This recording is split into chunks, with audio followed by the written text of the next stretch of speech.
How can we stand firm in the face of opposition, temptations, spiritual attacks, or whatever it is? Well, in our verse of the day, Paul gives us an answer. Ephesians 6:11. Put on the full armour of God so that you can take your stand against the devil's schemes. And talk of fights and armour can get us dreaming of being heroes. But Paul's focus isn't on our skills and brilliance, but the armour we've been given to protect ourselves. He'd have been thinking of Roman soldiers, and their armour was the most advanced military tech in the world at the time. But it wasn't something they got for themselves, but something they were given. And it's the same with the armour of God. Paul isn't giving us tips and techniques to become spiritual superheroes.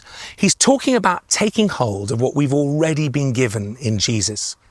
What makes our armour special is that it's the armour of God. The big message of Ephesians is that in Jesus, God has won the ultimate victory. And this bit is then about what that means for us. And one key thing is that we don't need to win the victory for ourselves, but simply make sure that we stand firm in God's victory. And that's what putting on the armour of God is all about.